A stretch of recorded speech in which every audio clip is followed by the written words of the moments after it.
Welcome back to the film and TV channel. I hope you're all staying safe and well. And yeah, an unusual one today. We've got a Colombian drama, old-fashioned Latin American soap opera sort of thing. I don't usually do these, but it's been on Netflix. It's just released on Netflix recently. So we're going to look at something in Spanish. It's called Pepito. In English, it's called The Marked Heart. Yes, Internet Movie Database. 6.3 out of 10, so that's not too bad, is it? I'm sure I've ignored all the 10 out of 10s and all the 1 out of 10s, because no doubt the cast and crew have been on to put the 10 out of 10 ratings in there. But yeah, still a healthy 526 people scored it between 6 and 9, and just 166 scored it between 2 and 5. So 76% positivity. I'll take that. I'll take that all day, every day. I didn't know that score when I started watching this little series. Well, it's 14 episodes. It's not little. Of course, a Colombian thriller drama created by Venezuelan screenwriter. There you go. Obviously, Latin America coming into this one. A Venezuelan screenwriter, Leonardo Padron. There you go. So yeah, 14 times 45-minute approximately episode, and it premiered worldwide. I think it premiered on Netflix India originally, but then worldwide on Netflix on April the 20th, 2022. And I'm recording this. That's at the 6th of the May 2022, so those scores I just gave you whereas at that time. It has actually been renewed for a second season, so that sounds good, doesn't it? So it must be popular. As I say, those Internet Movie Database ratings seem to bear that out, don't they?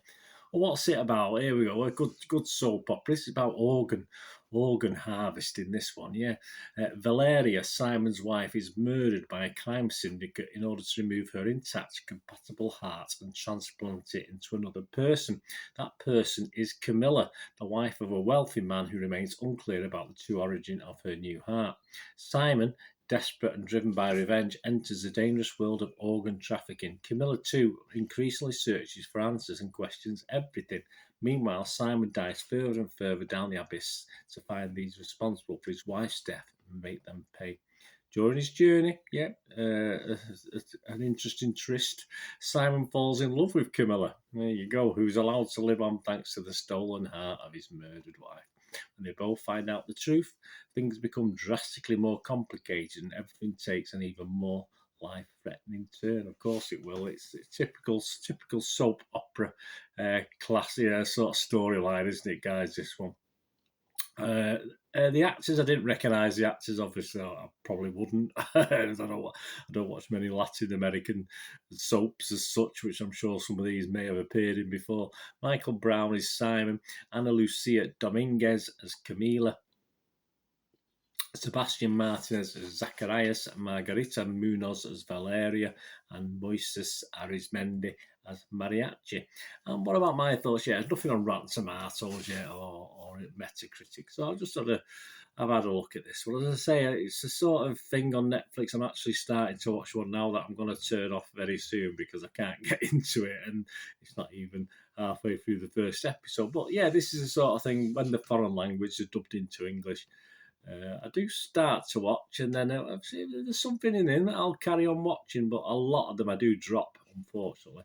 But yeah, this definitely a throwback, no doubt, to the afternoon soaps that still seemingly popular that emanate from that part of the world, Latin America. And Netflix have decided to add this to their particular stable. All right, they've increased the prices. Perhaps they want to make sure there's plenty of stuff out there, but they are doing a lot of foreign imports anyway, as you know, if you use Netflix or you subscribe to their streaming channel. And I did almost turn this off as well.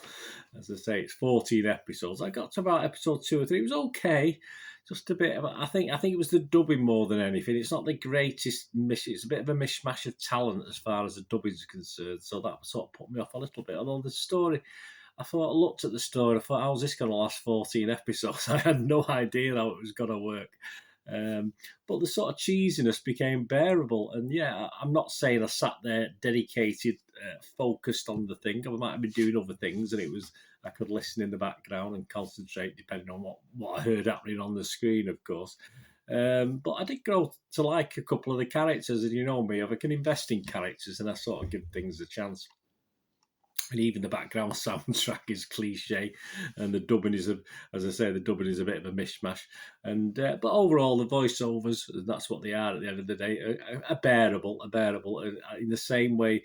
The actors in the original language, the sort of main actors, are apparently not too bad based on the reviews, because I've not watched it in the original language, and the sort of if you like, the backup bad guys are sort of a bit more corny, a bit more wooden, so they're not quite as good. But that's possibly par for the course if you watch a lot of these little style series. 14 episodes, yeah, it did feel a little long for the story, and there's no doubt it could have probably been a better watch over 6 to 8 episodes, tightened up, etc. But oddly enough, I didn't particularly get that bored. Obviously, I got to about episode 6 or 7. It was then I found out it was 14 episodes, so I thought, oh, that's a lot. But it didn't make me think, oh, I'm going to stop watching. And in all fairness, they did very well to keep the interest. I mean, there's usually a cliffhanger at the end of the episodes, as you'd expect. And it's sort of, despite its length, for the 14 episodes, they sort of kept the interest, or kept my interest in it, which in itself was somewhat of an achievement for me in this sort of thing. As I say, well, it's a very basic story. You sort of know what's going on. There's a couple of little twists in it, but nothing that isn't really telegraphed well before, and nothing that you don't already know just by watching. And you know things the characters don't know, obviously, because of the actual story itself. So there you go. It was interesting, very interesting. It is corny, of course it is. And I say the dubbing doesn't help. It pushes the storyline, pushes the realms of believability. But hey, that's what soap is, isn't it? That's what it does. But for me, the reason I've done this review is it is definitely one of Netflix's better imports. As I said, I don't usually say I'm watching one now that I'm probably going to turn off when I've finished this little review and look for something else to watch, because it's not really hitting the spot. But this was okay. Likeable characters, a bit of titillation in it, a bit obviously nice, good looking young people. I sort of thought it was okay. I'm not going to rave over it, but as a watch while you're doing other things, a bit of background as well, I think it's ideal. So it's just a little bit too long, perhaps, but as I said, I never really got bored with it, so that's got to be a benefit, hasn't it? So my score for this, yes, it is watchable, but as I say, I do add a little proviso to that of the basis that it wasn't something I wanted to sort of. I did binge watch it, but it wasn't sort of keeping me on the edge of my seat. I just binge watched it because it was there in the background while I was doing other things, and it was okay. So I'm going to give it a sit on the fence score of 5.5 out of 10. A lot of people do like it. A lot of people hate it. Very, very Marmite. And I think it depends on whether you like these Latin American basic, afternoon soap operas, if you like, or obviously you can watch it anytime you want because it's on Netflix. So you say just for a couple of hours in the afternoon, it's okay. As I said, with the characters, certainly 2 or 3 characters I sort of grew to like anyway as the thing went along. Let me know, guys, anyway, if you get to watch this, or whether you like me, you might just turned it off and not gone the full hog like I did. Let me know what you thought. That'd be great to hear. Anyway, until we meet again, I'll ask one thing, don't I? Please stay safe, everyone. Thanks for watching. Bye for now.